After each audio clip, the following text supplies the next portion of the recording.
Durante 20 años, Elijah Brown llegó cada martes al Banco Hampton y First National, respetado por todos los que conocían su generosidad silenciosa y su integridad de toda la vida. Hoy, algo cambió.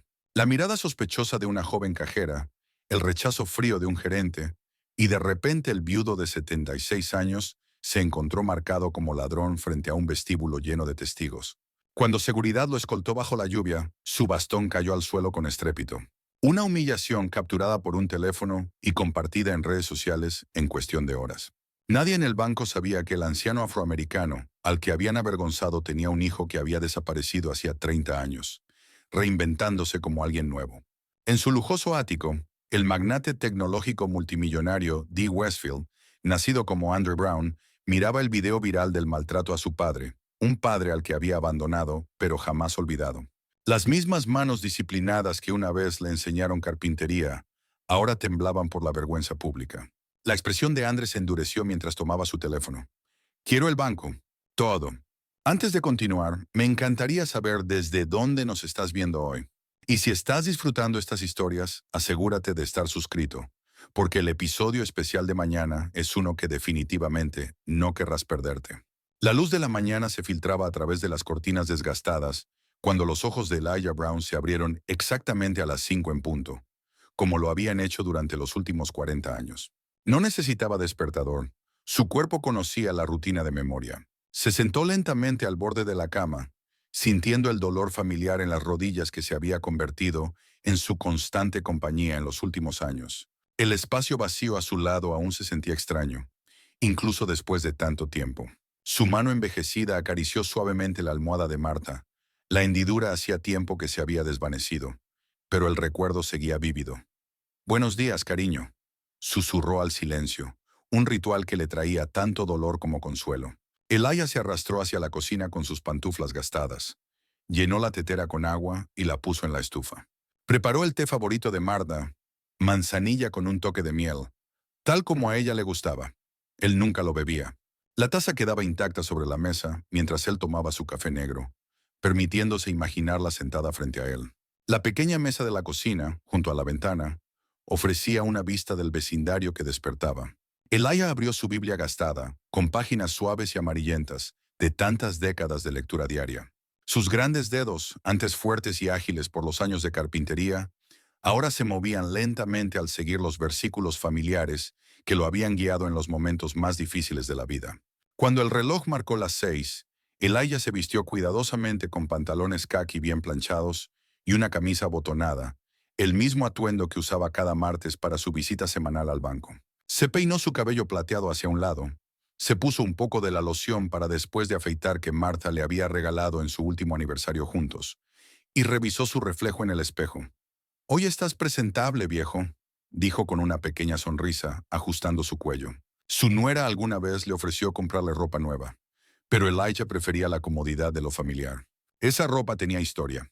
Llevaba los recuerdos de muchos martes pasados. El aire de la mañana tenía un leve frescor cuando Elijah salió, cerrando con cuidado la puerta tras de sí. Su doctor le había sugerido usar un bastón para mayor estabilidad, y aunque su orgullo se resistió al principio, el bastón de madera se había vuelto una extensión de sí mismo. Era tallado a mano, un pasatiempo que había adoptado para llenar las noches silenciosas. Su primera parada siempre era la panadería Wilson, un pequeño negocio familiar que había resistido los cambios del vecindario a lo largo de las décadas. La campanita sobre la puerta sonó al entrar, llenando sus pulmones con el aroma celestial del pan recién horneado. «Señor Brown». Puntual como siempre, llamó Betty Wilson desde detrás del mostrador. Su rostro, surcado por arrugas de risa, se iluminó al verlo. «¿Lo de siempre?» «Buenos días, Betty. Sí, 2 bollos hoy, por favor». La voz de Elijah era profunda y melodiosa, suavizada por los años, pero aún con la calidez que lo había hecho una figura querida en la comunidad. Betty colocó con cuidado 2 bollos recién horneados en una bolsa de papel. «¿Y cómo va ese jardín suyo?» «Los tomates me están dando problemas este año», respondió Elijah, sacando el cambio exacto de su billetera. «Pero el calabacín está creciendo, como si quisiera apoderarse del mundo». Betty rió. «Tráigame un poco la próxima semana, ¿quiere? A mi nieto le encanta ese pan de calabacín que hago». Elijah asintió, aceptando la bolsa tibia con una sonrisa. «Así será. Que tenga un día bendecido». De vuelta en la acera, Elijah continuó su paso tranquilo hacia el centro. El vecindario había cambiado drásticamente con los años. Nuevos edificios se alzaban junto a los viejos. Las cadenas comerciales habían reemplazado muchos negocios familiares, y muchas caras eran desconocidas. Pero algunas cosas seguían siendo constantes, como Frank, el hombre sin hogar que se sentaba en la misma esquina cada mañana. «Buenos días, Frank», saludó Elijah, entregándole uno de los bollos frescos. El rostro curtido de Frank se arrugó en una sonrisa. «Señor B, justo a tiempo. Es mejor que cualquier reloj». Aceptó el bollo con manos agradecidas. «¿Y cómo va esa rodilla hoy?» «No me quejo», respondió Elijah, aunque ambos sabían que sí podía quejarse. «Va a llover más tarde, lo puedo sentir». «Entonces será mejor que me busque refugio», dijo Frank dando un mordisco al bollo. «Dios lo bendiga, señor B». Elijah continuó su paseo, saludando con un leve asentimiento a rostros conocidos y saludando a los tenderos que abrían sus negocios para comenzar el día. A las 9:30 a.m. en punto, llegó al Hampton and First National Bank, un imponente edificio de ladrillo que llevaba más de 70 años en la esquina de las calles Main y Jefferson. Las pesadas puertas de vidrio del banco se abrieron para darle la bienvenida al fresco interior, con aire acondicionado, que olía a cera y papel. Elijah había venido a este banco todos los martes durante 20 años, depositando su cheque de pensión y retirando solo el efectivo suficiente para la semana. La rutina le resultaba reconfortante. Los rostros familiares de los cajeros mayores, Margaret y Tom, se habían vuelto algo así como amigos con el tiempo. Pero hoy, al acercarse al mostrador, Elijah notó que ni Margaret ni Tom estaban presentes. En su lugar, una joven de cabello rubio liso y un blazer azul impecable se encontraba detrás del mostrador, con una sonrisa forzada mientras atendía a los clientes. Elijah tomó su lugar en la fila, con su cheque de pensión ya llenado y firmado, guardado con seguridad en el bolsillo interior de su chaqueta. Notó a una mujer nueva cruzando el piso. Sus tacones resonaban con autoridad sobre el mármol. Tenía el aspecto pulido de una gerente, con el cabello oscuro recogido firmemente y un traje perfectamente entallado. Su placa decía Kendra Miles, gerente de sucursal. Cuando por fin fue su turno, Elijah se acercó al mostrador con una sonrisa amistosa. «Buenos días», saludó a la joven cajera. No la había visto antes. «¿Margaret no vino hoy?» La sonrisa de la joven no alcanzó sus ojos. «Margaret se jubiló el mes pasado». «Yo soy Stephanie. ¿En qué puedo ayudarlo hoy?» «Oh», dijo Elijah, sintiendo una punzada de pérdida. «Margaret nunca mencionó que se iba a jubilar. Bueno, estoy aquí para depositar mi cheque de pensión, como cada martes». Con cuidado sacó el cheque de su chaqueta y lo deslizó por el mostrador, junto con su identificación. Stephanie examinó el cheque y la identificación, frunciendo ligeramente el ceño. Tecleó algo en su computadora, luego frunció más el entrecejo. «¿Hay algún problema?», preguntó Elijah. «Un momento, señor», respondió Stephanie, con un tono de voz distinto. Volvió a mirar la pantalla de su computadora, escribiendo rápidamente. «Lo siento, pero la firma en este cheque no parece coincidir con la que tenemos registrada». Elijah parpadeó confundido. «Eso no puede ser. He firmado mis cheques de la misma manera durante 20 años». La expresión de Stephanie se endureció un poco. «Nuestro sistema lo está marcando como inconsistente. Necesitaré hablar con mi gerente». Antes de que Elijah pudiera responder, Stephanie ya se había girado y había llamado a Kendra Miles. Las dos mujeres hablaron en voz baja, echando de vez en cuando miradas a Elijah, quien esperaba pacientemente, apoyado ligeramente en su bastón. Una mujer en la fila detrás de él, con el cabello perfectamente teñido y ropa de diseñador, suspiró con fuerza. «Algunos de nosotros tenemos cosas que hacer», murmuró, lo suficientemente alto como para que se escuchara. Kendra se acercó al mostrador junto a Stephanie. «Señor, parece haber un problema con su cheque», dijo con una voz profesionalmente distante. «¿Le importaría tomar asiento allí mientras verificamos unos datos?» Elijah sintió un nudo formarse en su estómago. Nunca le había pasado algo así. «No entiendo. He sido cliente de este banco por 20 años». «Por favor, señor», insistió Kendra, señalando una fila de sillas contra la pared. «Es solo una verificación rutinaria». Con desgano, Elijah se dirigió a las sillas, consciente de las miradas que lo seguían. La mujer que había suspirado, su placa revelaba que se llamaba Marilyn Sloan, ya estaba en el mostrador, y no pudo evitar oír su comentario a Stephanie. «Nunca se puede ser demasiado cuidadoso hoy en día», dijo Marilyn en voz alta.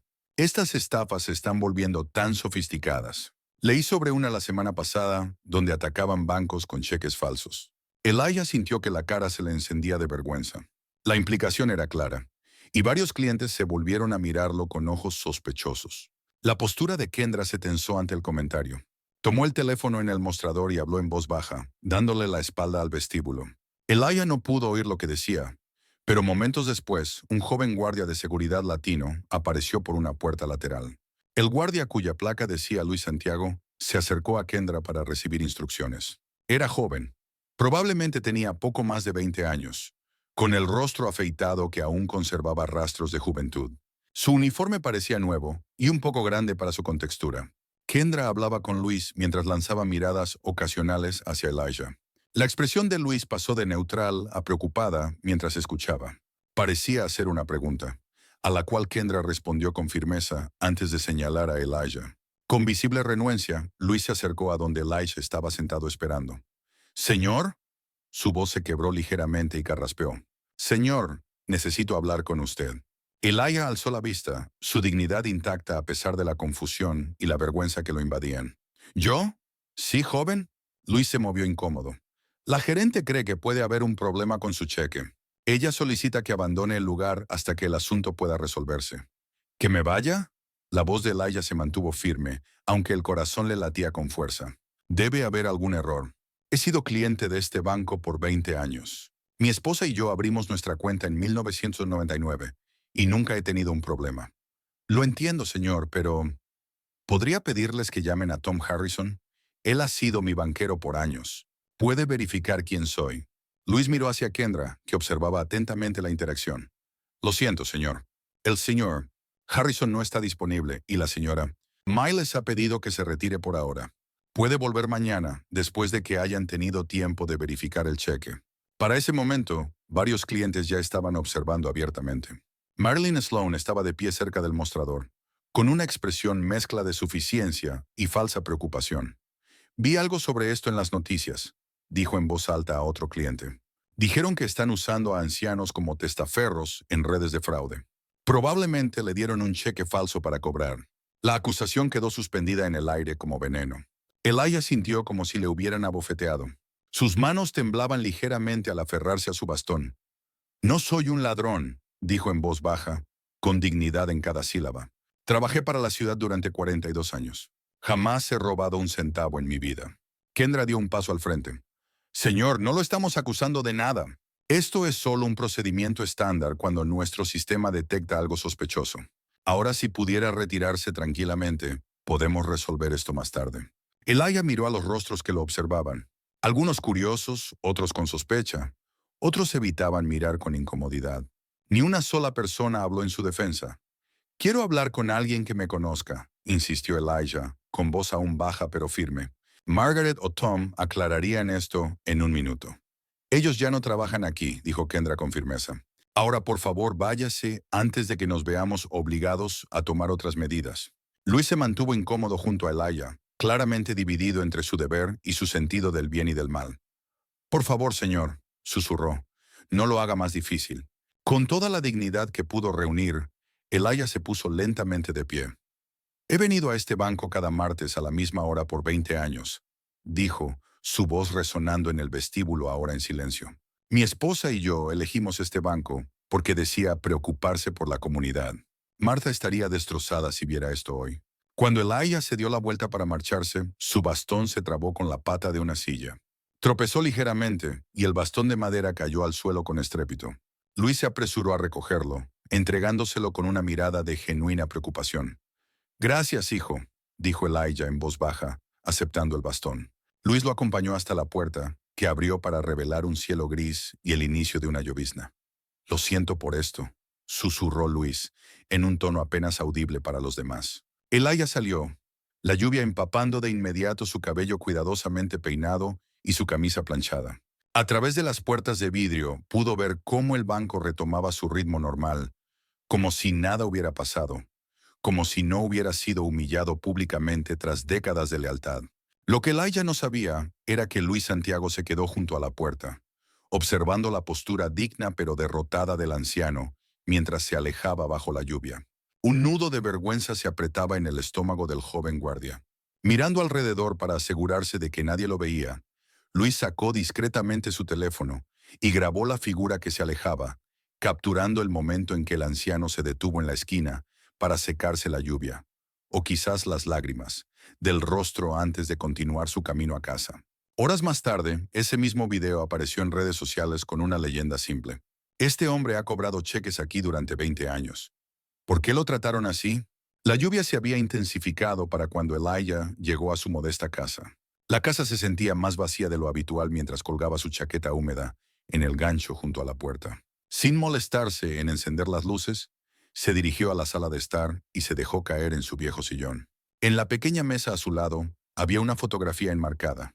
Elijah y Marta en su 45º aniversario de bodas, ambos sonriendo ampliamente, su mano descansando sobre la de él, como lo había hecho durante la mayor parte de sus vidas. Tomó la foto, sus dedos trazando el contorno del rostro de ella. Nunca pensé que viviría para ver este día, Marta, susurró al silencio. Nunca pensé que me tratarían como a un criminal en el lugar que ha guardado nuestro dinero desde antes de que te fueras.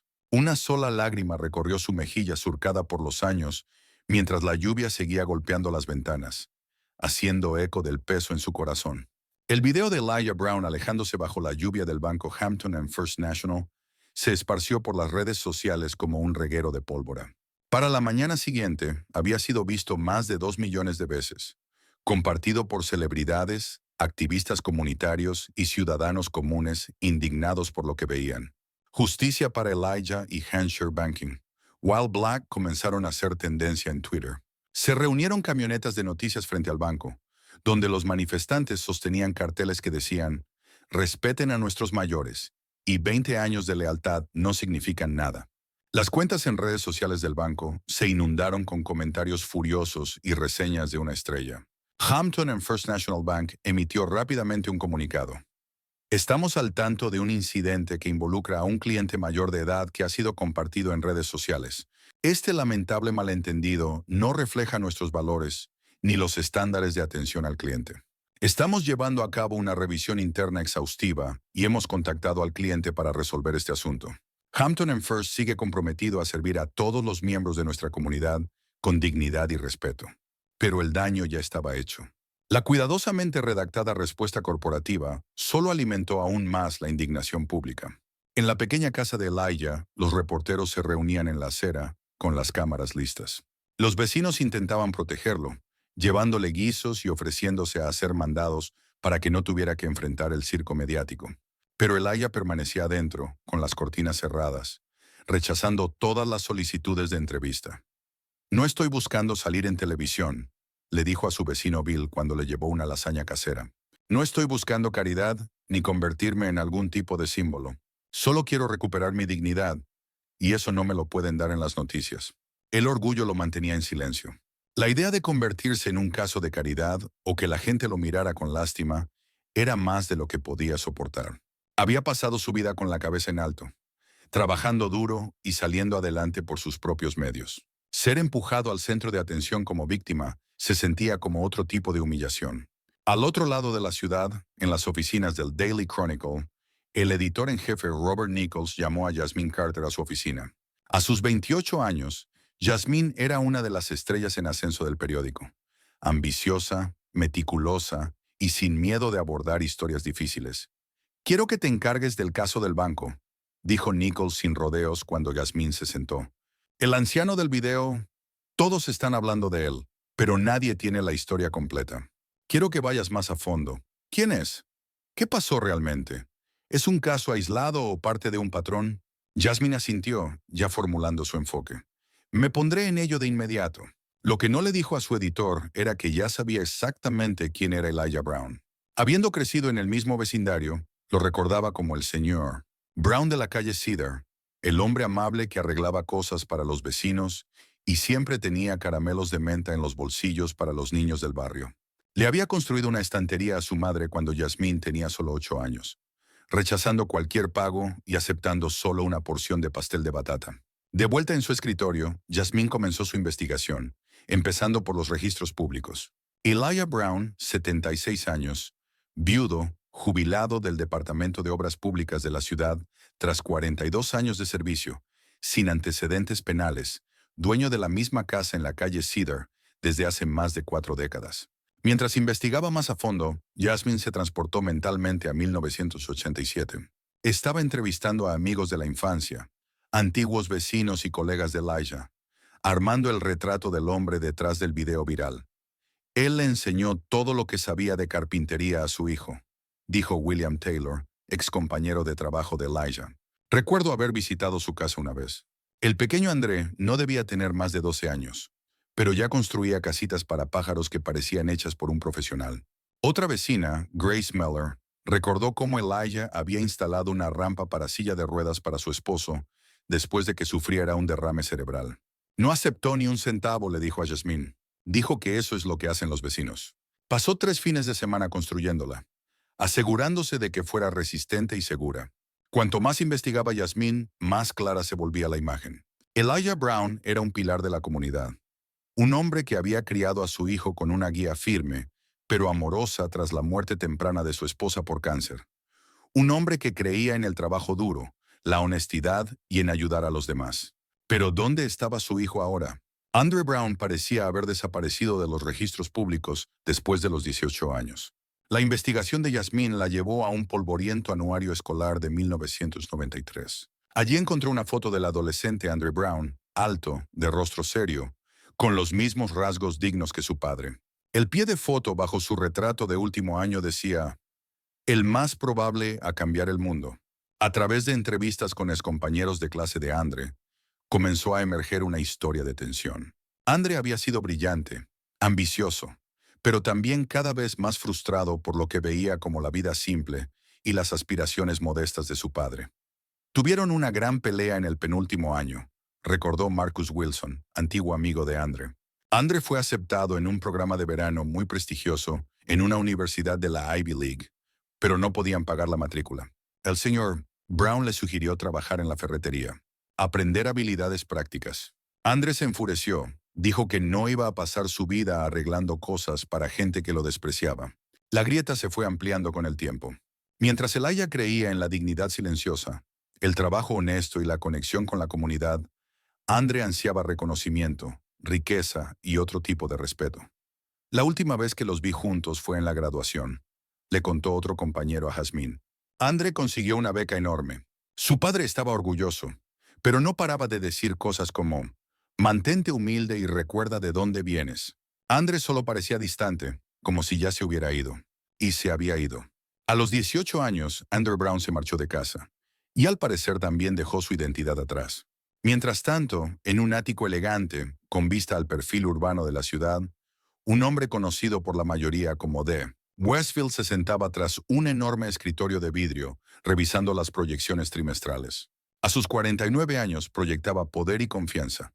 Su traje de diseñador perfectamente ajustado a su alta figura, su cabello corto con toques grises distinguidos en las sienes. El intercomunicador sonó, y la voz de su asistente, Mao Aite, se escuchó.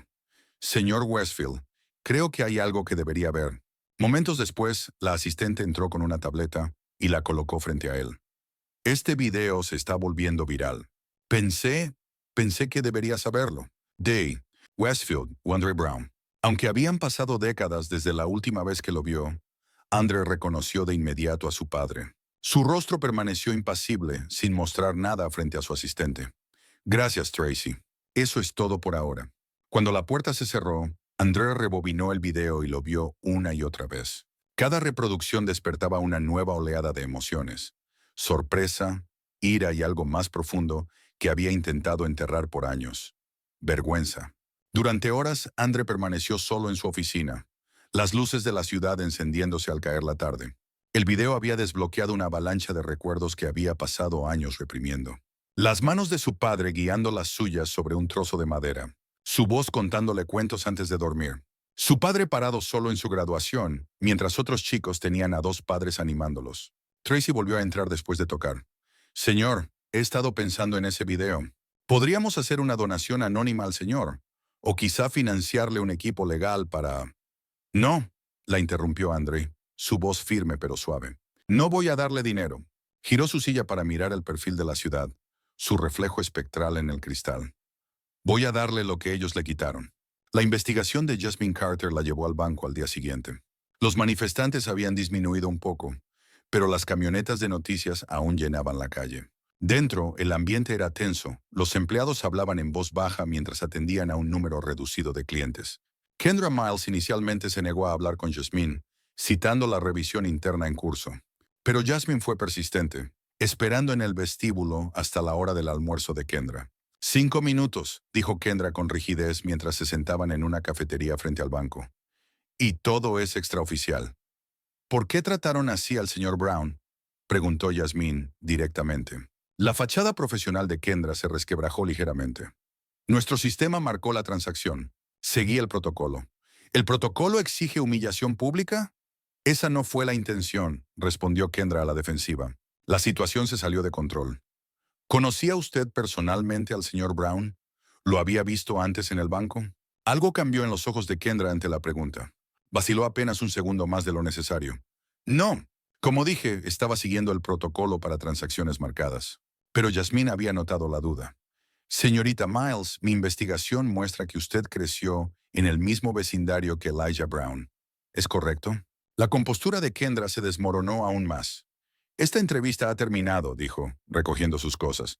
Cualquier otra pregunta debe dirigirse al Departamento de Comunicaciones Corporativas. Esa noche en su pequeño apartamento, Kendra Miles se sentó al borde de su cama, con una caja de zapatos abierta a su lado.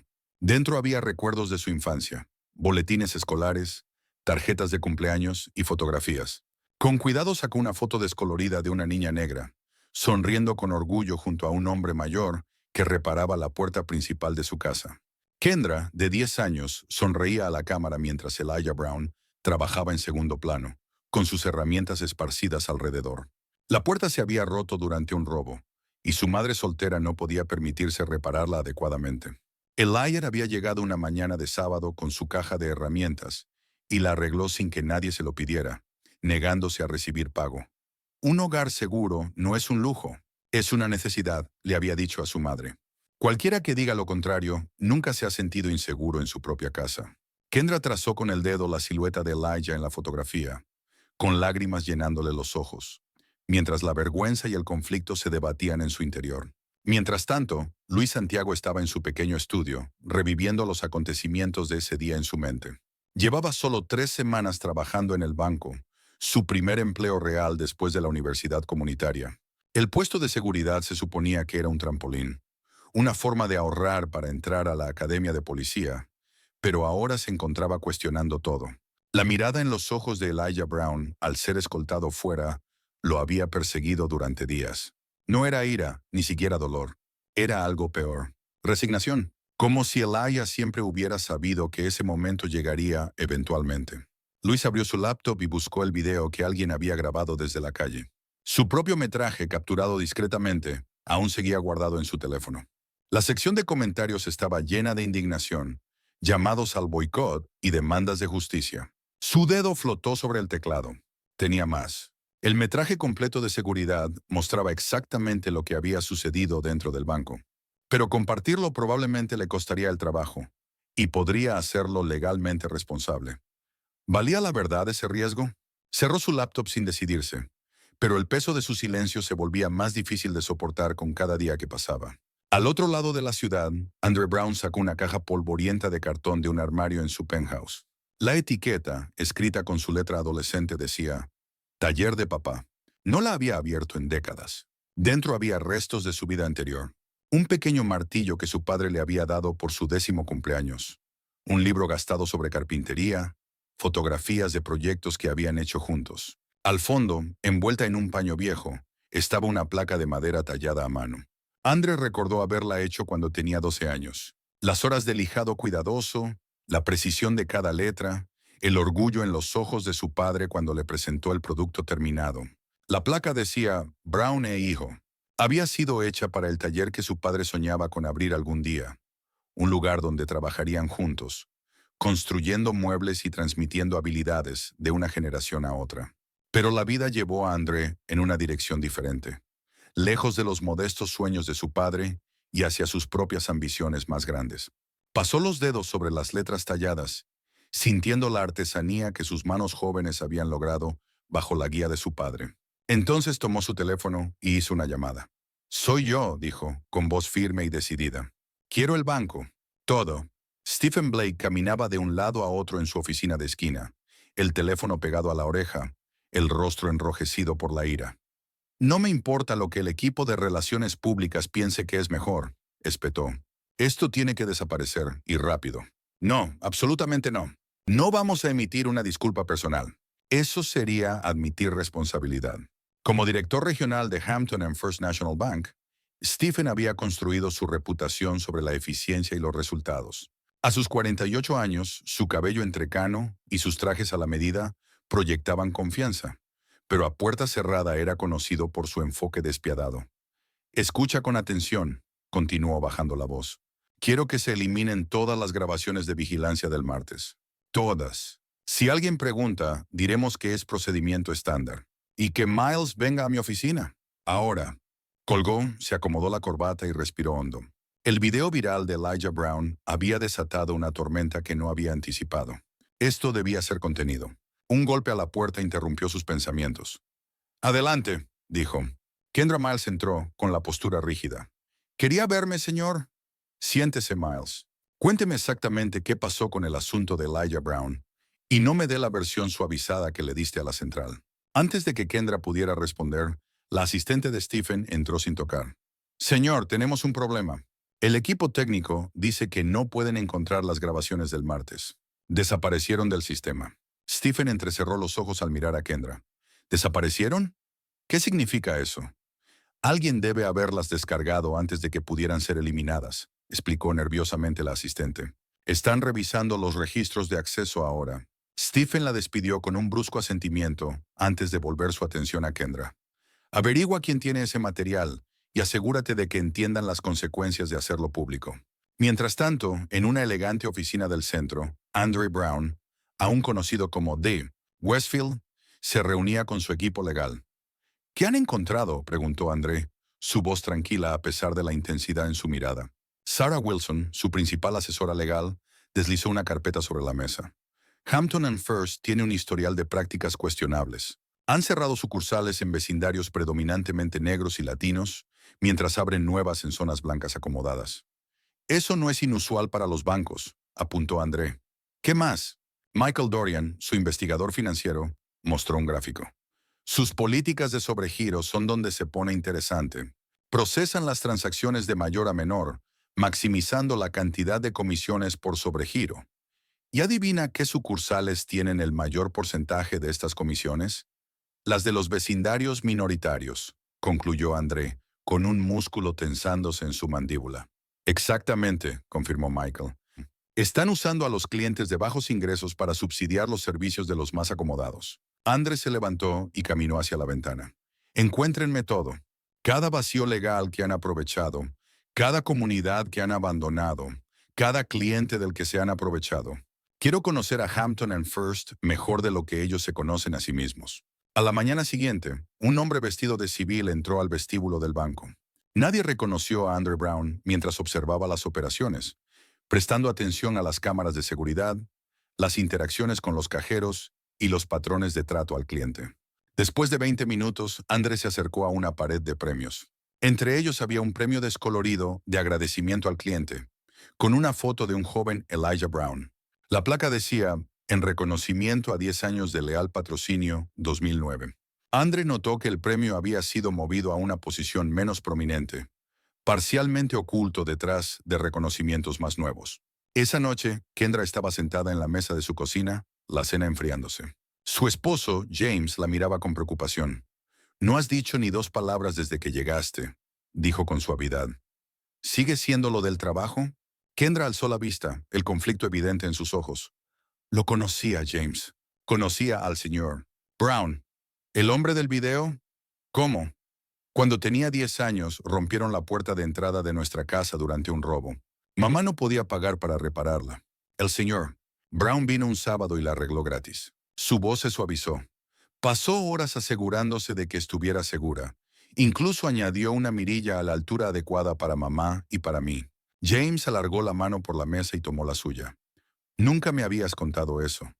No lo reconocí de inmediato en el banco, continuó Kendra.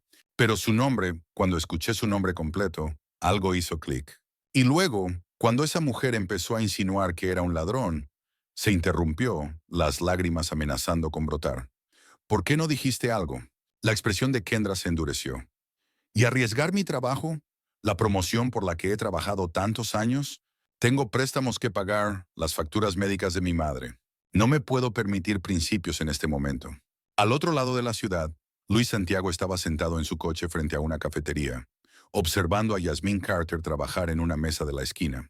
La había contactado de forma anónima, ofreciendo información sobre lo ocurrido en el banco. Pero ahora, con la memoria USB en el bolsillo, la duda comenzaba a aparecer.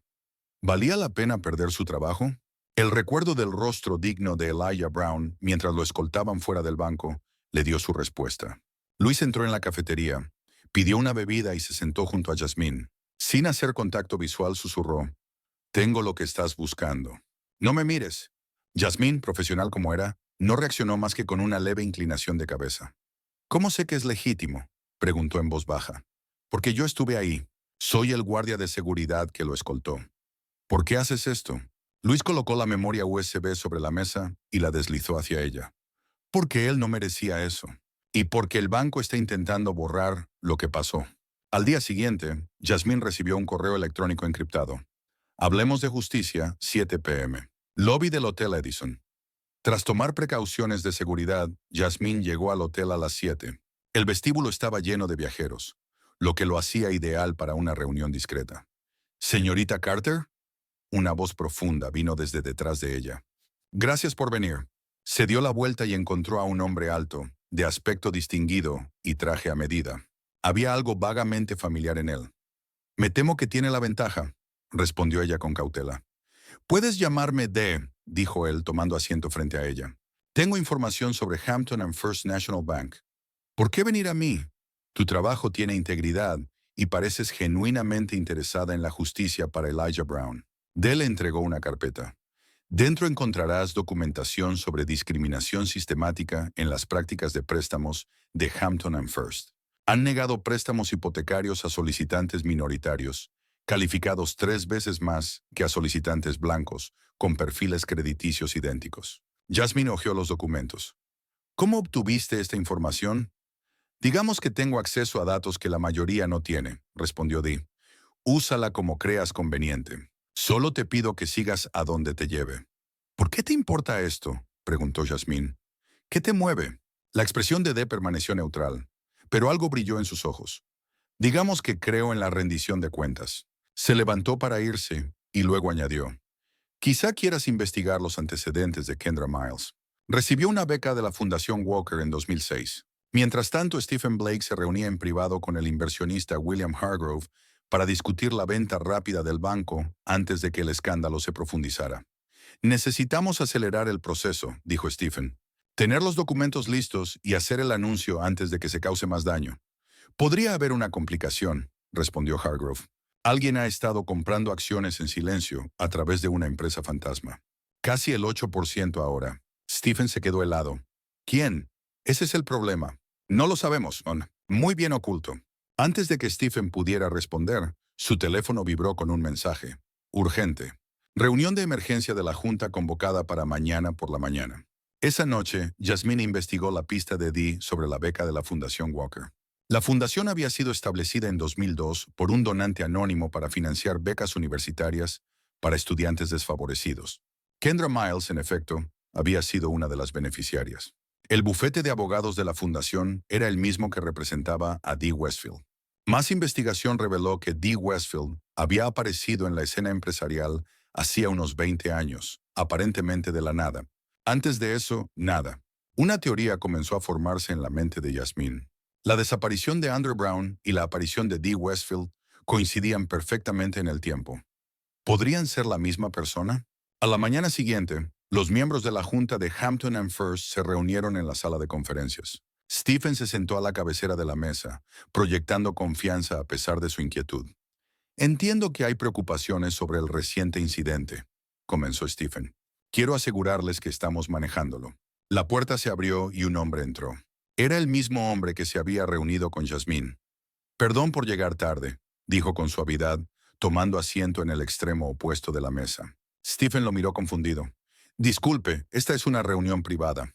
El extraño esbozó una leve sonrisa. En realidad, desde ayer soy miembro del consejo, asintió hacia la secretaria.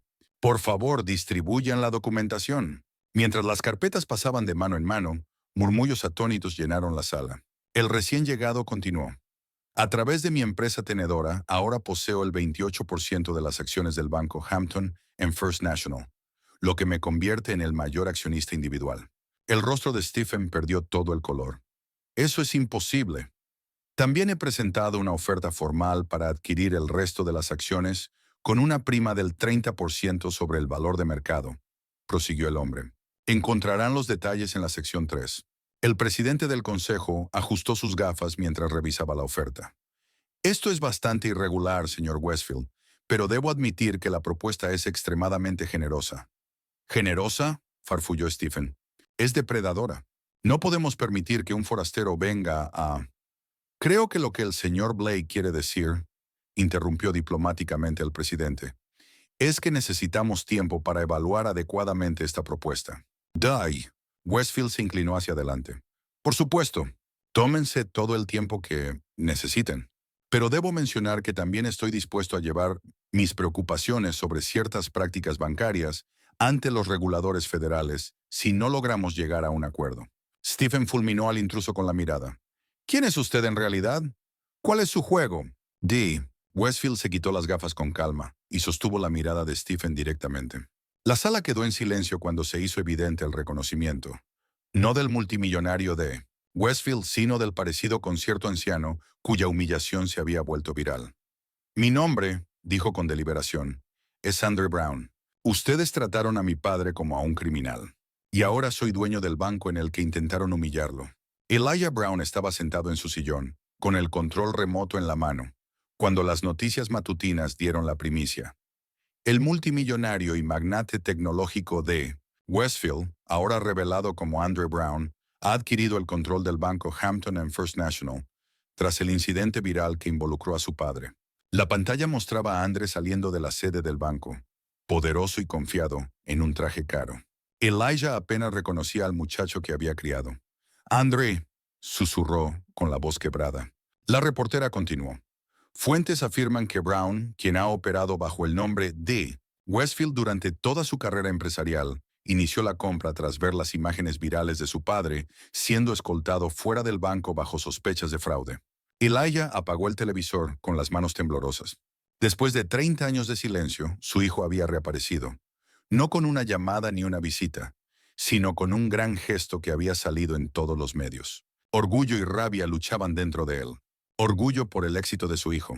Rabia por la forma en que había elegido usar su riqueza, haciendo pública una herida privada. Presumiendo con mi nombre, murmuró Elijah, justo como su madre decía que haría. 3 días después, André llegó a la casa de Elijah. Los reporteros se amontonaban mientras él bajaba del coche, vestido de forma casual, aunque seguía irradiando riqueza. Se quedó un momento mirando la casa modesta donde había crecido. Se veía más pequeña de lo que recordaba. La pintura estaba deslucida, pero todo se mantenía impecable, con las reparaciones hechas con el cuidado meticuloso de su padre. André llamó a la puerta, luego esperó, con el corazón latiendo con una ansiedad que no sentía desde hacía décadas. La puerta se abrió y padre e hijo se encontraron cara a cara por primera vez en 30 años. Elijah se veía más viejo, más frágil de lo que André había imaginado, pero su postura seguía siendo orgullosa, su mirada firme. ¿Puedo pasar?, preguntó André con una voz que ya no sonaba tan segura. Elijah se hizo a un lado en silencio, permitiendo que su hijo entrara. Dentro, el tiempo parecía haberse detenido. Los mismos muebles, aunque retapizados. Fotos familiares en la pared, incluyendo varias de André, que terminaban con su foto de graduación de secundaria. Se sentaron uno frente al otro, el silencio estirándose entre ellos. «¿Te ves bien?», dijo finalmente Elijah, su voz profunda firme, a pesar de las emociones que la cruzaban por dentro. «Tú también lo sabes», respondió André, aunque ambos sabían que no era del todo cierto. «¿Por qué lo hiciste?», preguntó Elijah. «Comprar el banco, hacer todo ese espectáculo». André se inclinó hacia adelante. «Te humillaron. ¿Así que tú decidiste humillarlos de vuelta? ¿Con dinero y poder? Elijah negó con la cabeza. Eso no es lo que te enseñé. No, tú me enseñaste a poner la otra mejilla, a aceptar la injusticia con dignidad, dijo Andre con un filo en la voz, mientras ellos siguen quitando y quitando. ¿Y tú qué has quitado, Andre, en tu camino hacia los miles de millones? La mirada de Elijah era penetrante. ¿Siempre has sido justo? ¿Siempre amable? ¿Siempre recordaste de dónde venías? Andre no tuvo respuesta. Abandonaste nuestros valores, continuó Elijah en voz baja. Abandonaste tu nombre. Me abandonaste a mí. No los olvidé, respondió André finalmente. Solo los viví de otra manera. Me enseñaste a construir cosas que perduren, a trabajar duro, a ayudar a los demás. Lo he hecho, solo a una escala diferente de la que imaginaste. ¿Y el nombre de tu madre? ¿Mi nombre? ¿También eran demasiado pequeños para tu visión? La pregunta golpeó a André como un golpe físico. Antes de que pudiera responder, Elijah se levantó y fue hacia un estante, regresando con una pila de revistas de negocios. Estas llegan todos los meses, dijo colocándolas sobre la mesa de centro. Otro nombre, pero reconocí el rostro de mi hijo. Tocó la portada de una revista con Dee Westfield en portada. Seguí tu éxito. Recé por ti cada noche, incluso cuando tú no podías soportar reconocerme como tu padre. Mientras tanto, Stephen Blake compilaba un expediente sobre los primeros años de carrera de Andre Brown. Atajos tomados, zonas grises éticas navegadas, competidores eliminados en su camino hacia el éxito. Si quiere guerra la tendrá, murmuró Stephen, enviando la información a contactos en los medios. Veamos cómo reacciona el público cuando descubra cómo construyó su imperio su supuesto héroe. En el banco, Kendra Miles estaba en su oficina, mirando fijamente su teléfono. Había recibido llamadas de Stephen presionándola para que denunciara la compra del banco por parte de Andre, de su madre preguntando si los rumores sobre Dee Westfield eran ciertos, y de un programa de noticias nacional solicitando una entrevista. Jasmine Carter apareció en la puerta, grabadora en mano. Señorita Miles, dijo Jasmine, creo que es hora de hablar sobre su conexión con la familia Brown. El corazón de Kendra latía con fuerza. No sé de qué me habla. Usted recibió una beca de la fundación de Andre Brown, afirmó Jasmine. Y antes de eso, Elijah Brown arregló la puerta de su casa. Sabía perfectamente quién era ese día en el banco. El peso de la verdad rompió por fin la fachada profesional de Kendra. Se cubrió el rostro con las manos, los hombros temblando. Tenía miedo, admitió. Miedo de perder todo por lo que había trabajado. Pero he tenido más miedo cada día desde entonces, de vivir con lo que hice. Esa noche, ignorando las amenazas de Stephen, Kendra aceptó una entrevista en un noticiero nacional. En vivo confesó, Elijah Brown no era solo un cliente, dijo con la voz firme a pesar de los nervios. Cuando era niña, él ayudó a mi familia cuando nadie más lo hizo. Es un buen hombre que fue tratado terriblemente por la institución que represento. Y por mi parte en eso, lo siento profundamente. Respiró hondo antes de continuar. El señor Brown me enseñó algo cuando era niña que olvidé siendo adulta. Que la integridad importa más que la ambición. Él es el hombre que salvó a mi familia, y yo lo fallé cuando más necesitaba que alguien lo defendiera. En toda la ciudad, los espectadores miraban en un silencio atónito. Las redes sociales estallaron. Y en su escritorio, Stephen Blake maldijo mientras su teléfono se iluminaba con mensajes de miembros de la Junta furiosos. A la mañana siguiente se publicó el reportaje de Jasmine, el hombre silencioso que construyó una comunidad. La historia no contada de Elijah Brown. El artículo narraba décadas de pequeñas bondades. Rampas para sillas de ruedas construidas para vecinos, puertas reparadas para madres solteras, clases de carpintería para chicos del barrio, y la dignidad tranquila con la que había criado solo a su hijo tras la muerte de su esposa. Nunca buscó reconocimiento, citaba a un vecino. Solo veía lo que había que hacer, y lo hacía. El contraste entre toda una vida de servicio silencioso y el trato que recibió en el banco no podía haber sido más marcado. La presión pública aumentó, y las protestas se extendieron por todo el país. Los clientes comenzaron a cerrar sus cuentas en masa. Para Elijah, sin embargo, la atención no era vindicación, sino una mortificación. Solo quiero poder ir a la tienda sin que la gente me tome fotos, le dijo a Andre durante una de sus cada vez más frecuentes conversaciones. No soy un héroe ni un mártir. Solo soy un anciano que quería cobrar su cheque. 3 días después de la aparición televisiva de Kendra, Luis Santiago dio una rueda de prensa en las escalinatas del ayuntamiento. Mi nombre es Luis Santiago. Fui el guardia de seguridad que escoltó al señor Elijah Brown fuera del banco Hampton and First National. Estoy aquí hoy para pedirle disculpas públicas y reconocer mi parte en esta injusticia. Luis levantó la vista del papel, su voz cobrando fuerza. El señor Brown nunca levantó la voz, nunca hizo exigencias. Solo pidió ser tratado con el respeto que se había ganado con 20 años de lealtad. Al no defenderlo, fallé a mis propios valores. La voz de Luis se quebró ligeramente.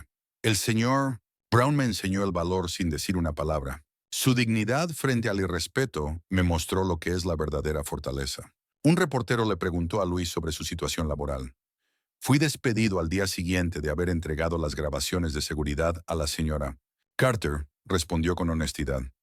Pero volvería a tomar la misma decisión. Sin que Luis lo supiera, Andre estaba viendo la conferencia de prensa y de inmediato le ordenó a su asistente ofrecerle a Luis un puesto con el triple de su antiguo salario. Esa noche, Andre volvió a visitar a su padre. Sus conversaciones se volvían menos tensas, aunque 30 años de ausencia no se podían remediar de inmediato. Hoy hablé con mamá, dijo André mientras se sentaban en el porche, viendo la puesta de sol. Elijah se mostró sorprendido. ¿Te refieres al cementerio? André asintió. Primera vez desde el funeral. Debería haber ido antes. Ella lo entendería, dijo Elijah en voz baja. Siempre lo hacía. Después de que murió, comenzó André, luego se detuvo, la emoción apretándole la garganta. Después de que murió, no podía soportar verte sufrir. Dejaste de hablar, dejaste de reír. La casa parecía una tumba. Y yo necesitaba escapar, terminó Elijah. Lo sé, hijo. Estaba tan perdido en mi propio dolor que no pude ver el tuyo. Por primera vez desde el regreso de André, los ojos de ambos hombres se llenaron de lágrimas. Estuvo mal irme como lo hice, admitió André. Estuvo mal cambiarme el nombre. Estuvo mal fingir que no venía de ningún lado cuando venía de ti. Elijah extendió una mano envejecida y la apoyó en el hombro de su hijo. Y yo estuve mal al dejarte ir sin luchar. Mal por dejar que el orgullo me impidiera encontrarte. Mal por dejar que el dolor me silenciara cuando tú necesitabas que hablara. Una semana después, Elijah asistió a una ceremonia en el banco. El viejo letrero de Hampton and First National había sido retirado. En su lugar colgaba un nuevo nombre, Brown Community Bank. Elijah entró por las puertas principales. No como cliente esta vez, sino como presidente honorario, flanqueado por su hijo y por Kendra Miles. El vestíbulo, que una vez fue escenario de humillación, se había transformado en un espacio de redención. La luz matutina proyectaba largas sombras sobre la multitud reunida frente a la sede principal del banco. Los trabajadores retiraban cuidadosamente el cartel que había adornado el edificio durante décadas. Cuando cayó la última letra, un aplauso estalló entre los presentes. Andre Brown se encontraba al frente de la multitud, su padre Elijah a su lado. Aunque aún débil por el estrés de las últimas semanas, Elijah se mantenía erguido, apoyándose solo ligeramente en su bastón artesanal. Sus ojos, sin embargo, delataban su incomodidad con tanto espectáculo. «Damas y caballeros», dijo André a la multitud, con la seguridad ensayada de un CEO experimentado. «Hoy marca un nuevo comienzo para esta institución y para nuestra comunidad». Los trabajadores descubrieron el nuevo letrero, Brown Community Bank. André se volvió hacia su padre. «Esto no es un favor», dijo, lo suficientemente alto para que los reporteros cercanos lo escucharan. «Es justicia». El rostro de Elijah permaneció estoico, aunque quienes lo conocían bien podían ver la mezcla de emociones reflejadas. Orgullo entrelazado con incomodidad ante la atención pública. En el piso ejecutivo del banco, la transición no fue tan celebratoria. Varios gerentes de nivel medio, leales a Stephen Blake, se reunieron en una sala de conferencias hablando en voz baja. «Va a llevar esto a la ruina», dijo Thomas Reed, jefe del departamento de préstamos. «Todo ese discurso de primero la comunidad y banca con conciencia es puro marketing. Los balances contarán la verdadera historia en unos meses». Patricia Daniels, gerente de operaciones, asintió. «Escuché que planea perdonar préstamos abusivos. ¿Te lo imaginas? Estaremos en bancarrota en menos de un año». «Entonces nos aseguramos de que eso pase», respondió Reed, bajando aún más la voz. «Blake todavía tiene conexiones. Si este lugar fracasa bajo el liderazgo de Brown, la Junta no tendrá otra opción que reconsiderar la venta». Lo que no sabían era que Kendra Miles pasaba por la puerta entreabierta, escuchando lo suficiente de la conversación para entender sus intenciones. Mientras tanto, Elijah adoptaba un enfoque mucho más activo de lo que nadie había anticipado. En lugar de servir como una figura simbólica, insistía en reunirse con las familias que habían sido rechazadas por el antiguo banco, especialmente minorías y personas mayores, para comprender sus necesidades de primera mano. En una pequeña sala de conferencias, Elijah estaba sentado frente a la familia Williams, Robert, Sarah y su hijo adolescente, Michael. Robert trabajaba en 2 empleos. Sarah era enfermera y llevaban 3 años intentando conseguir un préstamo hipotecario sin éxito. Hampton and First seguía cambiando los requisitos, explicó Sarah, la frustración evidente en su voz. Cada vez que cumplíamos una condición, añadían otra. Eventualmente nos rendimos. Elijah asintió, tomando notas en un pequeño cuaderno de cuero. Su caligrafía era precisa y deliberada, como su trabajo en carpintería. ¿Y su puntaje de crédito?, preguntó. 750, respondió Robert. Nunca hemos fallado un pago. Elijah levantó la mirada, con ojos amables pero serios. Entonces, ¿por qué creen que les siguieron negando? La pareja se miró. Fue su hijo quien finalmente habló. Porque somos negros, señor. El banco al otro lado de la ciudad no tiene estos problemas. Elijah asintió nuevamente y anotó otra vez. Gracias por su honestidad. Y gracias por darle otra oportunidad a este banco.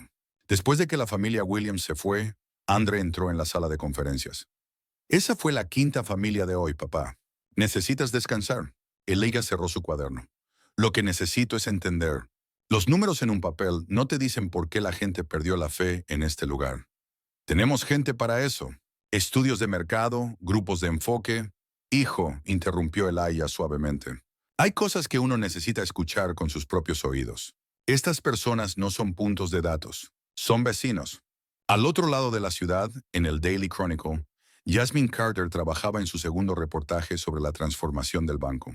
Su escritorio estaba cubierto de notas de entrevistas con empleados actuales y anteriores, registros financieros y comentarios de la comunidad. Su editor, Robert Nichols, se acercó con una expresión preocupada. «Has estado recibiendo correos interesantes», dijo colocando una impresión frente a ella. Jasmine leyó la hoja. Era un mensaje anónimo con una amenaza clara. «Deja la historia del banco o tu carrera termina aquí». A algunas personas poderosas no les gusta que expongan sus métodos. Ella levantó la vista. Nichols la observaba con atención. «¿Me estás diciendo que retroceda?», preguntó. «Te estoy diciendo que tengas cuidado», respondió él. «Esto ya no es solo un video viral. Estás investigando décadas de prácticas financieras que hicieron a muchas personas poderosas muy ricas». Jasmine pensó un momento, luego se levantó, tomando su grabadora y su cuaderno. «Entonces será mejor que me asegure de que mi investigación sea a prueba de balas». En el banco recién renombrado, Kendra Miles solicitó una reunión con Andre. Lo encontró en lo que había sido la oficina de Stephen Blake, ahora despojada de su decoración ostentosa y rediseñada con mobiliario simple y elegante. «Escuché algo que debes saber», dijo tras cerrar la puerta. «Algunos gerentes están planeando sabotear el banco desde dentro». Andre no pareció sorprendido. «Esperábamos resistencia». «Esto es más que resistencia», insistió Kendra. «Están hablando de hacer colapsar intencionadamente las carteras de préstamos, de sembrar miedo entre los clientes. Quieren que el banco fracase bajo tu liderazgo». Andre la observó por un momento. «¿Por qué me estás diciendo esto? Hace un mes eras parte del sistema que humilló a mi padre». Kendra lo miró directamente a los ojos. «Porque estoy intentando ser digna de la segunda oportunidad que me diste. Y porque lo que están planeando perjudicaría a las mismas personas a las que tu padre ayudó todos esos años. Personas como mi familia». Su conversación fue interrumpida por un golpe en la puerta. La asistente de Andre entró, visiblemente incómoda. «Señor, hay alguien que quiere verlo. Dice que es un viejo amigo. Arthur Penn». La expresión de Andre cambió sutilmente. «Hazlo pasar». Arthur Penn entró con la confianza de un hombre acostumbrado a rodearse de lujos.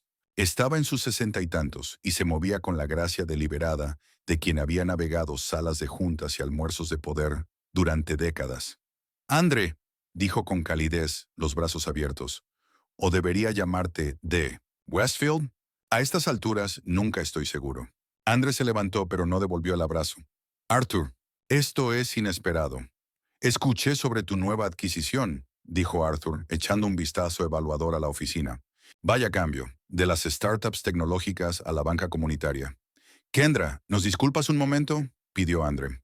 Cuando ella salió, le indicó a Arthur que se sentara. «¿A qué se debe tu visita, Arthur?». Arthur se acomodó en la silla, desabrochándose el saco. ¿Es que un viejo mentor no puede visitar a su protegido? Sobre todo cuando dicho protegido está causando revuelo en nuevos terrenos. Tú nunca haces nada sin una razón, replicó André con frialdad. Arthur soltó una risa breve. Aprendiste bien. Su expresión se tornó más seria. La verdad es que estoy preocupado. La banca es un ecosistema delicado. Tu enfoque puede ser visto como disruptivo por personas importantes. ¿Te refieres a prestamistas depredadores y a quienes se lucran con ellos? Me refiero a quienes no les gusta que les sacudan el barco. Arthur se inclinó levemente hacia adelante. Has logrado cosas impresionantes, André. De aquel joven hambriento que tomé bajo mi ala a un multimillonario tecnológico. Pero los grandes jugadores no toleran que alguien como tú reescriba las reglas. ¿Alguien como yo? La voz de André se volvió peligrosamente baja. Arthur hizo un gesto despreocupado con la mano. Hombres hechos a sí mismos, con cuentas pendientes. Eso incomoda a la vieja guardia. Se puso de pie para marcharse. Solo una advertencia amistosa de alguien que ha navegado estas aguas mucho más tiempo que tú. Después de que Arthur se fue, André permaneció en su escritorio, perturbado por la visita. Arthur Penn había sido, en efecto, su mentor al inicio de su carrera en los negocios. Le había enseñado contactos, estrategias, cómo abrir puertas. Pero siempre había algo calculador detrás de esa fachada de tío simpático. El intercomunicador sonó. Señor, su padre lo está esperando. Está en la sala de reuniones comunitarias. André encontró a Elijah sentado solo, repasando sus notas de las reuniones del día. El anciano lucía cansado, pero con una energía que André no había visto en sus encuentros recientes. Estas personas tienen historias que te romperían el corazón, dijo Elijah sin levantar la vista. Pero siguen aquí, siguen intentándolo. Me recuerdan a tu madre. André se sentó frente a su padre. Hoy tuve una visita. Arthur Penn, el hombre que te ayudó cuando te fuiste de casa. Elijah alzó la vista, sorprendiéndolo. ¿Sabes quién es? Te dije, hijo, seguí tu carrera, incluso después de que cambiaste de nombre. Arthur Penn salía en todos los primeros perfiles del misterioso de Westfield. Elijah cerró su cuaderno. ¿Qué quería? Advertirme, creo, aunque no quedó claro de qué exactamente. El rostro de Elijah se volvió pensativo. Ten cuidado con ese. Los hombres que hablan en círculos suelen tener algo que esconder. Esa misma tarde, Kendra presentó su propuesta ante el consejo. Un programa para identificar y perdonar préstamos depredadores otorgados bajo la dirección de Stephen Blake. La sala del consejo estaba tensa mientras ella explicaba las implicaciones financieras. Esto no tiene precedentes, dijo Walter Pierce, el anciano presidente del consejo. Los accionistas aprobaron un cambio de rumbo cuando aceptaron la oferta del señor Brown, intervino Kendra, educada pero firme. Este programa afectaría aproximadamente el 3.2% de nuestra cartera de préstamos, pero generaría una buena voluntad inconmensurable en comunidades que han sido históricamente explotadas por esta institución. Varios miembros del consejo intercambiaron miradas escépticas. Thomas Reed, quien había estado conspirando con otros gerentes anteriormente, alzó la voz. Esto es un suicidio financiero. Tenemos un deber fiduciario. Si me permiten, la profunda voz de Elijah cortó la tensión al entrar en la sala del consejo. Aunque no era parte oficial de las deliberaciones, su presencia generó respeto inmediato. Señor Brown, asintió Walter. No lo esperábamos. He estado escuchando historias todo el día, dijo Elijah, tomando asiento en la mesa. Historias de familias que hicieron todo bien, pero aún así fueron tratadas injustamente por este banco. Abrió su cuaderno. La familia Williams fue rechazada para un préstamo hipotecario, a pesar de tener un puntaje de crédito de 750. Los Anderson fueron cobrados con tarifas por sobregiro cuando el banco retuvo deliberadamente sus depósitos. La señora Patterson, una viuda de 81 años, vio modificados los términos de su hipoteca revertida sin notificación adecuada. Elijah cerró el cuaderno y miró a su alrededor en la mesa. No soy banquero, nunca he dicho que lo soy, dijo. Pero sé lo que está bien. Y sé que la señorita Miles aquí propone algo que comenzaría a reparar el daño real hecho a personas reales. La sala quedó en silencio. Finalmente, Walter Pierce carraspeó. Bueno, supongo que podríamos hacer un programa piloto pequeño. Una implementación completa, insistió Elijah con suavidad. A veces hacer lo correcto cuesta algo. Eso es lo que lo hace valioso. Cuando la Junta votó momentos después, la propuesta de Kendra fue aprobada por un estrecho margen. Al otro lado de la ciudad, En un lujoso penthouse, Stephen Blake se sentaba frente a un joven con el cabello desordenado y una sudadera gastada, un marcado contraste con su traje impecable. ¿Entiendes lo que te estoy pidiendo? Stephen deslizó una memoria USB por la mesa de vidrio. El joven, Jason Harris, un ex especialista en TI que Stephen había despedido años atrás por denunciar irregularidades, recogió la unidad. ¿Quieres que filtre evidencia sobre los negocios iniciales de Dee Westfield? Transacciones que eran legales técnicamente, pero éticamente grises. El público ama a su héroe justiciero, dijo Stephen con una sonrisa burlona. Deberían saber que construyó su fortuna con las mismas prácticas que ahora condena.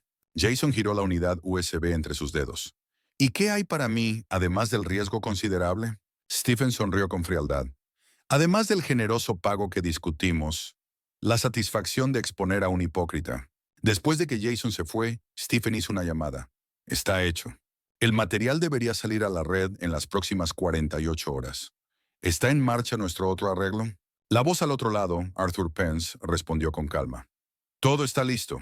El joven Brown está a punto de aprender una dolorosa lección sobre desafiar al orden establecido. En la nueva oficina de Luis Santiago, en Andrés Tech Company, la vista del horizonte de la ciudad aún le quitaba el aliento.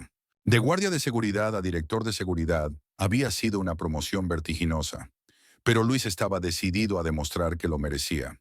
Revisaba protocolos de vigilancia cuando su asistente tocó la puerta. Señor Santiago, tiene que ver esto. Le entregó una tableta que mostraba imágenes de seguridad de un sedán negro, rondando repetidamente el vecindario de Elijah Brown durante los últimos 3 días. Las placas estaban cubiertas. ¿Hemos identificado el vehículo?, preguntó Luis, estudiando las imágenes. Aún no, señor. Las placas parecen haber sido intencionalmente ensuciadas, pero ha hecho el mismo circuito a la misma hora durante 3 días consecutivos. Luis frunció el ceño. Aumenta las patrullas alrededor de la casa del señor Brown, discretamente, y consígueme toda la información posible sobre ese vehículo.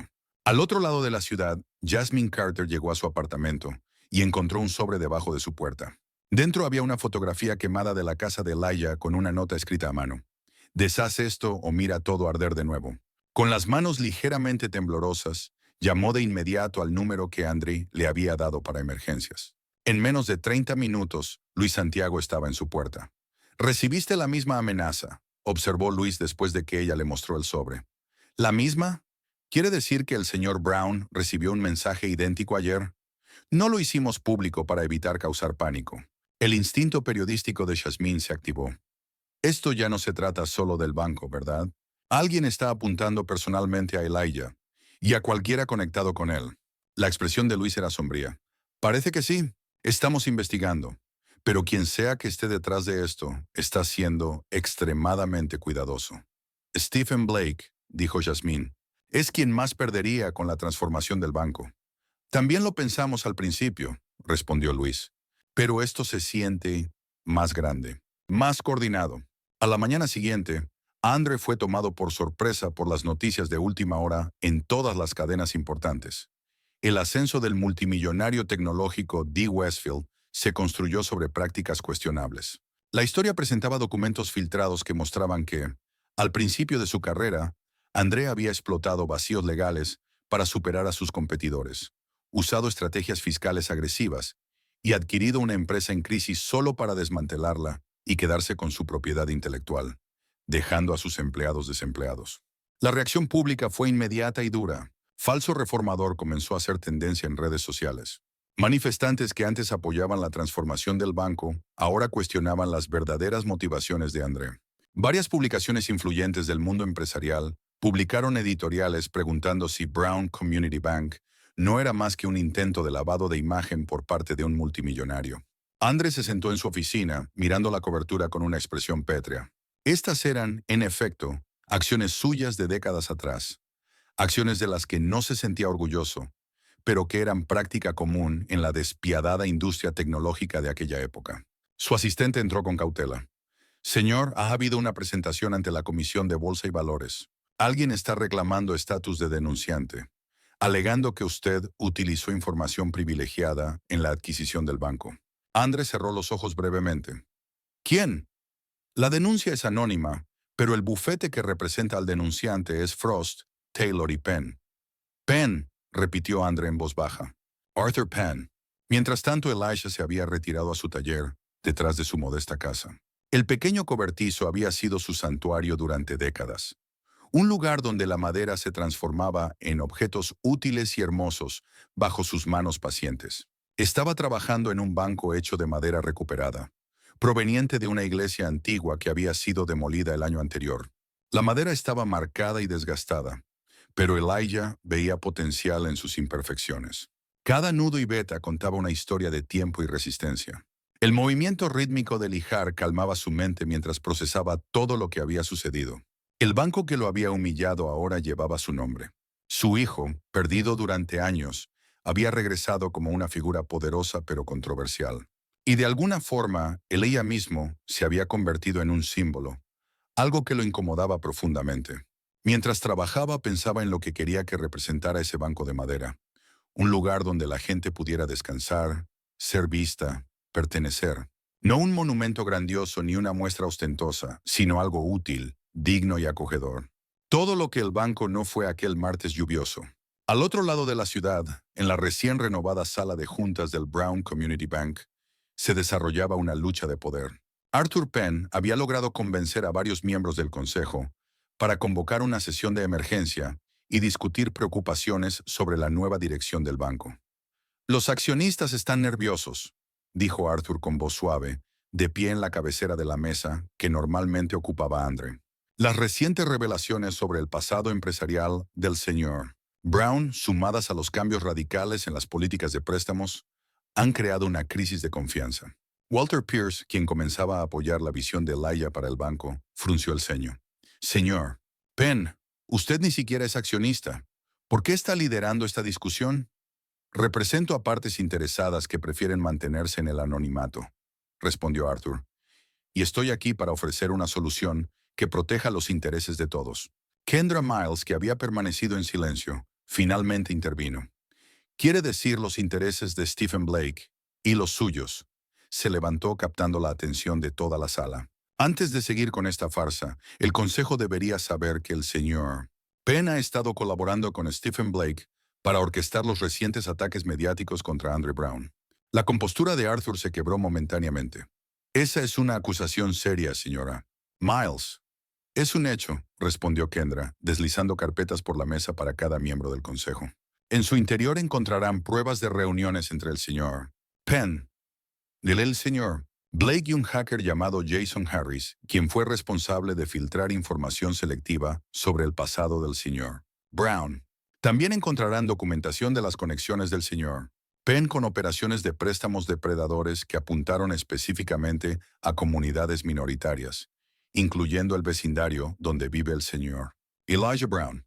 La sala de juntas estalló en caos mientras los miembros hojeaban los documentos. Arthur intentó recuperar el control, pero Walter Pierce levantó la mano para pedir silencio. Señor Penn, dijo con firmeza el presidente anciano, creo que debe retirarse. Tras el fracaso del intento de golpe en el consejo, Jasmine Carter recibió un correo electrónico anónimo con registros financieros que conectaban a Arthur Penn con una red de empresas de préstamos de alto interés que habían operado en el vecindario de Elijah décadas atrás. Una de esas empresas, Eagle Financial, había sido responsable de una ola de ejecuciones hipotecarias que costó la vivienda a varios amigos de Elijah, incluido un hombre llamado William Porter, quien murió de un infarto al día siguiente de perder su hogar. Jasmine comenzó de inmediato a verificar la información, cruzando registros públicos y rastreando la compleja red de empresas pantalla que conducían a Arthur Penn. Mientras tanto, Luis Santiago logró un avance en su investigación sobre las notas amenazantes. Con la ayuda de un contacto en una firma de seguridad privada, rastreó el papel distintivo hasta una tienda de papelería especializada en Arizona que atendía a clientes adinerados. Los registros de ventas de la tienda mostraban una compra reciente hecha por una empresa propiedad del propio Arthur Penn. Luis y Jasmine volaron a Arizona para confrontar al dueño de la tienda y recopilar pruebas definitivas de la conexión. Cuando aterrizaron, Luis notó un sedán oscuro siguiendo su taxi desde el aeropuerto. Horas más tarde, mientras salían de la tienda con la declaración firmada del propietario, dos hombres con trajes se les acercaron. Señor Santiago, señor Carter, deben acompañarnos, dijo uno, mostrando una placa demasiado rápido para identificarla. ¿Con qué motivo?, preguntó Luis, ya alcanzando su teléfono. Allanamiento y acoso, respondió el hombre. El propietario ha presentado una denuncia. Luis y Yasmín se miraron, sabiendo que era falso. Acababan de salir del local en términos perfectamente amistosos. Pero antes de que pudieran protestar más, fueron escoltados al sedán que Luis había notado anteriormente. Quedó claro que no se trataba de un arresto legítimo, cuando los llevaron a un edificio de oficinas vacío en lugar de a una estación de policía. Les confiscaron los teléfonos y los colocaron en habitaciones separadas. Alguien está moviendo hilos muy grandes, susurró Yasmín a Luis antes de ser separada. Esto es por lo que encontramos. Estamos demasiado cerca. Horas después, tras haber logrado activar el botón de emergencia oculto en su reloj, protocolo estándar para el equipo de seguridad de Andre, ambos fueron liberados repentinamente sin ninguna explicación. Les devolvieron los teléfonos, pero todas las fotos y grabaciones de la papelería habían sido borradas. Al regresar a su hotel, Yasmín encontró un nuevo mensaje en su laptop. Aléjate, o la próxima no será solo una advertencia. De vuelta en la ciudad, Elijah asistía al servicio dominical en su iglesia de toda la vida, Grace Baptist. El pastor le había pedido que dijera unas palabras sobre el perdón y la redención, temas que se habían vuelto inesperadamente relevantes en su vida. Mientras se levantaba para acercarse al púlpito, un dolor agudo le recorrió el pecho.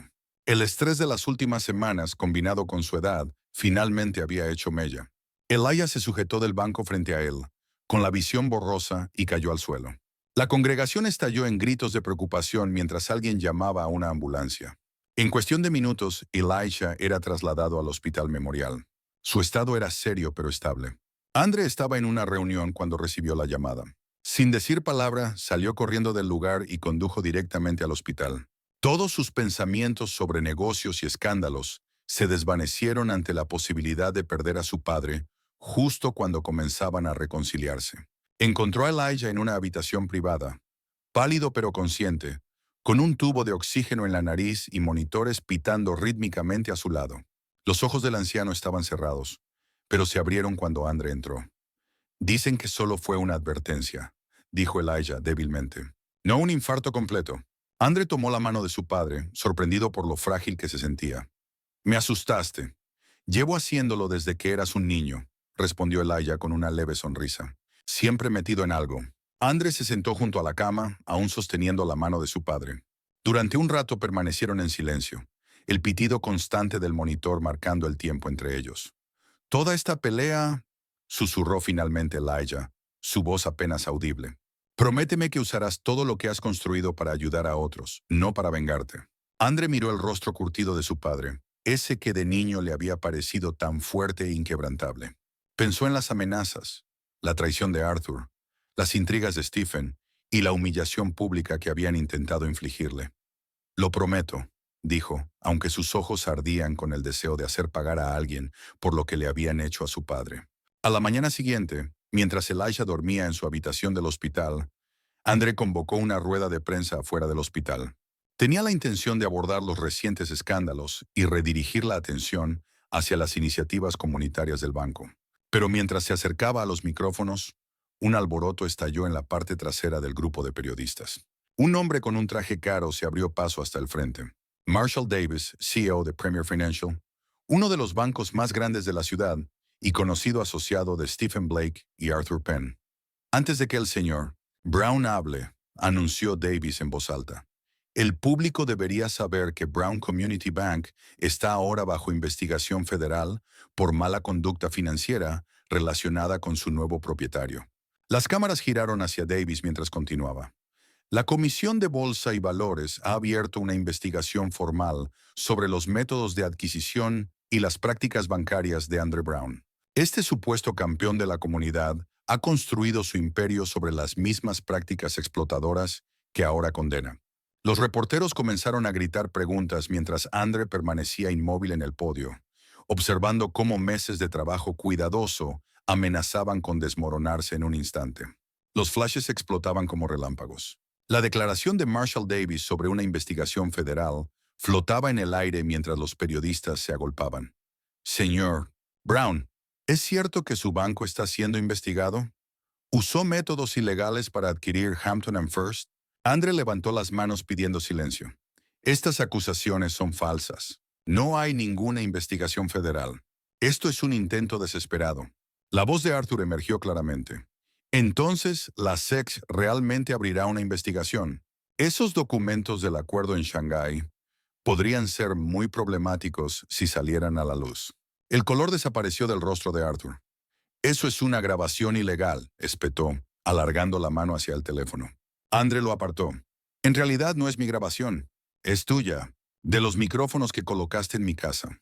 Luis Santiago encontró tu receptor. Todo estaba almacenado ahí. La compostura de Arthur se quebró. ¿Qué quieres? La verdad, de todo. Las amenazas contra mi padre, la campaña de difamación, tu conexión con Stephen Blake y tu implicación con Eagle Financial hace 30 años en el vecindario de mi padre. Los ojos de Arthur se abrieron ligeramente. Sí, también sabemos sobre eso, continuó André. Sobre William Porter y los demás que perdieron sus casas, y en el caso de Porter, su vida. Por tus prácticas depredadoras. Eso era negocio, dijo Arthur fríamente. Nada personal. Fue muy personal para las familias que destruiste.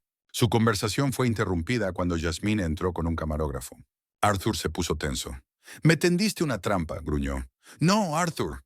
Te la tendiste tú mismo hace décadas. En la transmisión matutina en vivo del canal local, con espectadores de toda la ciudad mirando en silencio atónito, Yasmín condujo lo que se convertiría en una entrevista histórica. Atrapado por sus propias amenazas grabadas y enfrentando posibles cargos criminales, Arthur Penn se quebró y confesó. Admitió haberse coordinado con Stephen Blake para orquestar la campaña de difamación contra Andre. Confesó haber contratado personas para intimidar a Elijah. Y lo más condenatorio, reconoció su rol en las prácticas de préstamos predatorios que devastaron comunidades de color durante décadas. No era personal, insistía una y otra vez. Solo negocios. Negocios que destruyeron vidas, respondió Jazmín. Esa misma tarde, agentes del FBI allanaron simultáneamente la casa de Stephen Blake y las oficinas de Arthur Penn. Ambos fueron detenidos bajo múltiples cargos, incluyendo conspiración, coerción y crímenes financieros.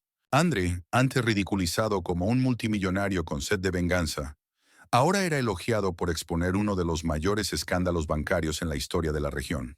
La investigación reveló décadas de discriminación sistemática, ataques a comunidades vulnerables y corrupción que alcanzaba incluso al gobierno local.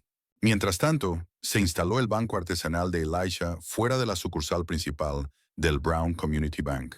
El banco de madera, hecho con vigas recuperadas de una iglesia, llevaba una inscripción tallada por las propias manos de Elijah.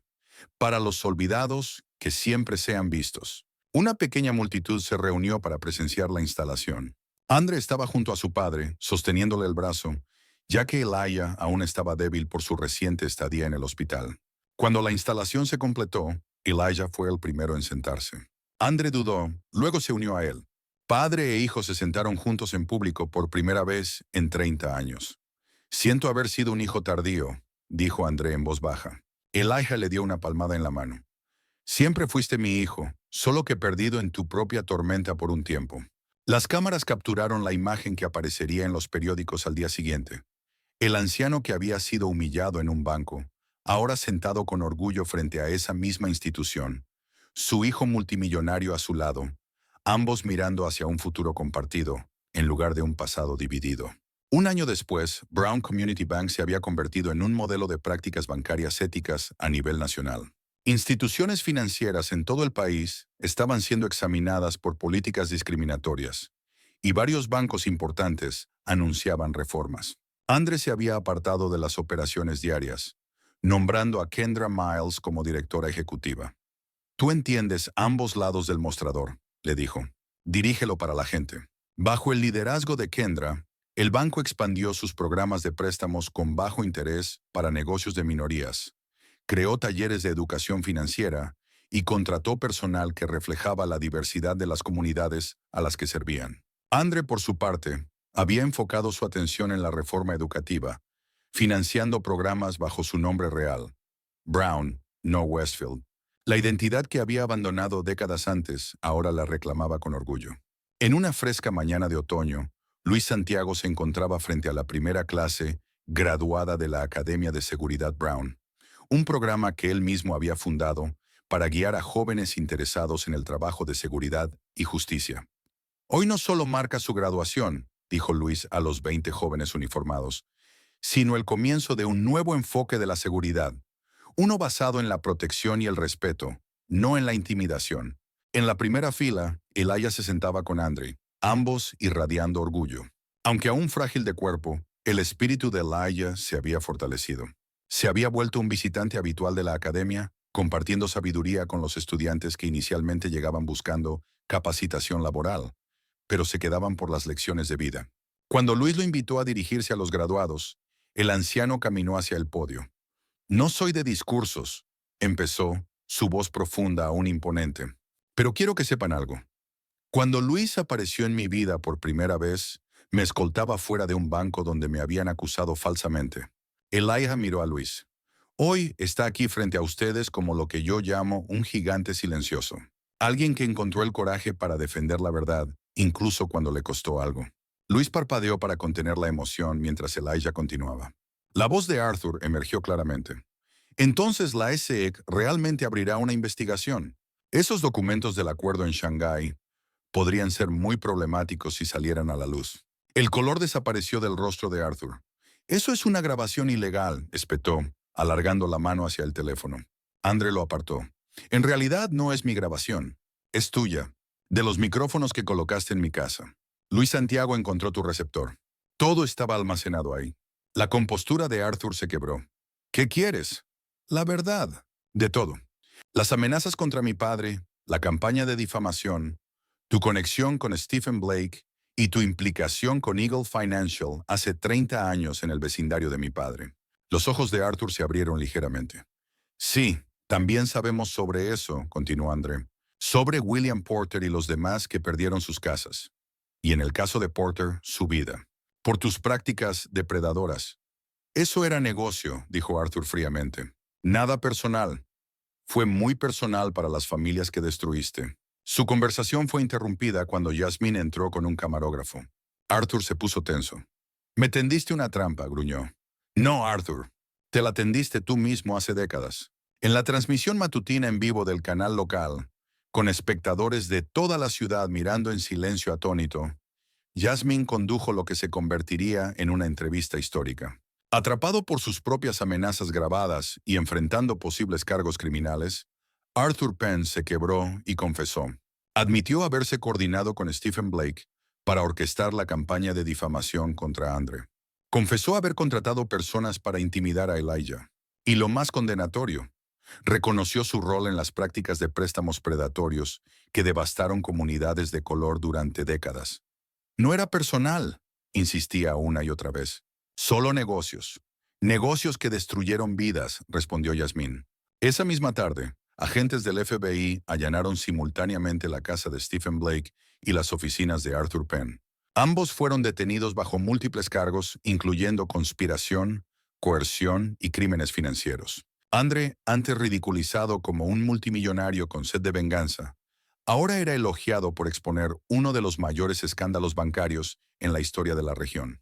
La investigación reveló décadas de discriminación sistemática, ataques a comunidades vulnerables y corrupción que alcanzaba incluso al gobierno local.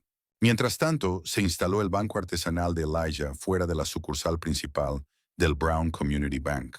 El banco de madera, hecho con vigas recuperadas de una iglesia, llevaba una inscripción tallada por las propias manos de Elijah. Para los olvidados, que siempre sean vistos. Una pequeña multitud se reunió para presenciar la instalación. Andre estaba junto a su padre, sosteniéndole el brazo, ya que Elijah aún estaba débil por su reciente estadía en el hospital. Cuando la instalación se completó, Elijah fue el primero en sentarse. Andre dudó, luego se unió a él. Padre e hijo se sentaron juntos en público por primera vez en 30 años. Siento haber sido un hijo tardío, dijo Andre en voz baja. Elijah le dio una palmada en la mano. Siempre fuiste mi hijo, solo que perdido en tu propia tormenta por un tiempo. Las cámaras capturaron la imagen que aparecería en los periódicos al día siguiente. El anciano que había sido humillado en un banco, ahora sentado con orgullo frente a esa misma institución, su hijo multimillonario a su lado, ambos mirando hacia un futuro compartido, en lugar de un pasado dividido. Un año después, Brown Community Bank se había convertido en un modelo de prácticas bancarias éticas a nivel nacional. Instituciones financieras en todo el país estaban siendo examinadas por políticas discriminatorias, y varios bancos importantes anunciaban reformas. Andre se había apartado de las operaciones diarias, nombrando a Kendra Miles como directora ejecutiva. Tú entiendes ambos lados del mostrador, le dijo. Dirígelo para la gente. Bajo el liderazgo de Kendra, el banco expandió sus programas de préstamos con bajo interés para negocios de minorías, creó talleres de educación financiera y contrató personal que reflejaba la diversidad de las comunidades a las que servían. Andre, por su parte, había enfocado su atención en la reforma educativa, financiando programas bajo su nombre real. Brown, no Westfield. La identidad que había abandonado décadas antes, ahora la reclamaba con orgullo. En una fresca mañana de otoño, Luis Santiago se encontraba frente a la primera clase graduada de la Academia de Seguridad Brown, un programa que él mismo había fundado para guiar a jóvenes interesados en el trabajo de seguridad y justicia. Hoy no solo marca su graduación, dijo Luis a los 20 jóvenes uniformados, sino el comienzo de un nuevo enfoque de la seguridad, uno basado en la protección y el respeto, no en la intimidación. En la primera fila, Elijah se sentaba con Andre, ambos irradiando orgullo. Aunque aún frágil de cuerpo, el espíritu de Elijah se había fortalecido. Se había vuelto un visitante habitual de la academia, compartiendo sabiduría con los estudiantes que inicialmente llegaban buscando capacitación laboral, pero se quedaban por las lecciones de vida. Cuando Luis lo invitó a dirigirse a los graduados, el anciano caminó hacia el podio. No soy de discursos, empezó, su voz profunda aún imponente. Pero quiero que sepan algo. Cuando Luis apareció en mi vida por primera vez, me escoltaba fuera de un banco donde me habían acusado falsamente. Elijah miró a Luis. Hoy está aquí frente a ustedes como lo que yo llamo un gigante silencioso. Alguien que encontró el coraje para defender la verdad, incluso cuando le costó algo. Luis parpadeó para contener la emoción mientras Elijah continuaba. Eso es lo que cada uno de ustedes puede ser en sus comunidades.